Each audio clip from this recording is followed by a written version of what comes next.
။သမီးနေရှင်တိုက်မှုမဖြစ်အောင်ရောင်ပြန်စိမ်းနဲ့ကာကွယ်ခဲ့တဲ့ဖင်လန်နိုင်ငံ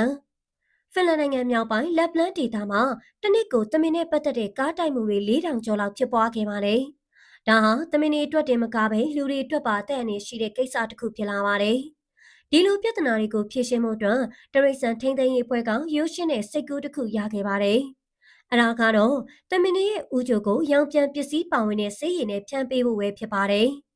အဲဒီဆေးကရှင်မောင်းနေရဲ့မိအောင်ကြောက်ရောက်တဲ့အခါအလင်းပြတ်ပြီးသမင်နေရှိနေလေဆိုတာကိုကြိုတင်သတိပေးနိုင်ပါတယ်။ဒီနီလန်းကသမင်နေရဲ့တက်ကိုကဲ့တင်ယုံသားမကပဲရှင်မောင်းနေရဲ့ဘေးကင်းလုံခြုံရေးကိုပါတိုးမြင့်ပေးခဲ့ပါတယ်။ဒီလိုမျိုးနီလန်းနေနဲ့ဖင်လန်နိုင်ငံမှာသမင်နေရဲ့တက်ကိုကာကွယ်ပြီးမြဲတခြားနိုင်ငံမှာလည်းဒီလိုမျိုးတရိတ်ဆန်တွေပေါ်ကာကွယ်တဲ့နီလန်းတွေရှိနေပါသေးတယ်။ဒီနေ့မှာတော့ဖင်လန်နိုင်ငံလိုတရိတ်ဆန်တွေရဲ့တက်ကိုကာကွယ်တဲ့တခြားနိုင်ငံကအကြောင်းတွေကိုပြောပြပေးသွားမှာပဲဖြစ်ပါတယ်။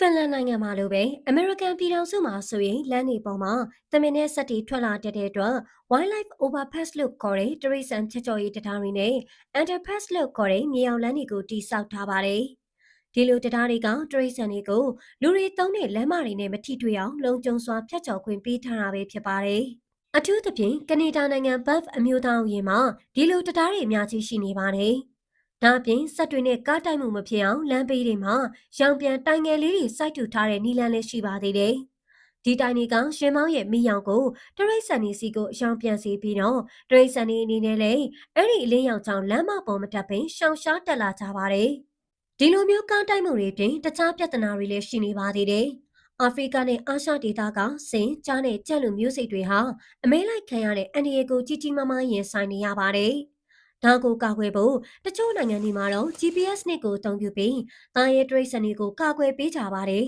။ဥပမာတောင်အာဖရိကနိုင်ငံမှာကျက်တွေကိုကာကွယ်ဖို့သူတို့ရဲ့ဥကြိုတွေမှာ GPS နစ်လေးတွေထည့်သွင်းထားပါတယ်။အဲဒီလိုလုပ်တာဟာအမဲလိုက်သူတွေကကျက်တွေကိုခြေရာခံဖို့ခက်ခဲသွားစေပါတယ်။ဒါပြင်တရိတ်ဆန်ရဲ့လှုပ်ရှားမှုနဲ့တည်နေရာကိုလည်းအချိန်နဲ့တပြေးညီသိရှိနိုင်တဲ့အတွက်အနေရကြုံလာရင်ချက်ချင်းကူညီပေးနိုင်ပါတယ်။နောက်ပြီးတော့လည်းအိန္ဒိယနဲ့နီပေါနိုင်ငံလိုဒေသတွေမှာဆိုရင်ကြားနဲ့ဆင်လိုတရိတ်ဆန်တွေရဲ့နေထိုင်ရာနေရာတွေကိုထိမ့်သိမ်းဆောက်ရှောက်ဖို့အတွက်လူသားတွေနဲ့မနီးစအောင်စနစ်တကျကာယံပေးထားတဲ့နယ်မြေတွေကိုဖန်တီးပေးထားပါတယ်။ဒါကောင်လူနဲ့တရိတ်ဆန်ကြားပဋိပက္ခဖြစ်နိုင်ခြေကိုရှော့ချပေးဖို့အတွက်ပဲဖြစ်ပါတယ်။ရေထဲမှာဆိုရင်လည်းရေနေတရိတ်ဆန်တွေဟာသူတို့ရဲ့ကိုယ်ပိုင်အနေတွေရှိကြပါတယ်။ဟုတ်ပါတယ်။ဒီလိုအနေတွေဆိုတော့ကုန်းပေါ်မှာနေမဟုတ်ပဲရေမှာရောရှိနေကြတာပါ။ဩစတြေးလျကပင်လယ်လေးတွေဟာပင်လယ်ကမ်းစပ်မှာဥတက်ပါတယ်။ကမ်းစပ်နာကမြို့ပြလေးရောင်တွေဟာလက်ကလေးတွေပင်လယ်ကိုပြန်မသွားနိုင်ပဲမှားရတဲ့လမ်းကိုလိုက်သွားနိုင်တာကြောင့်အန္တရာယ်ရှိကြပါတယ်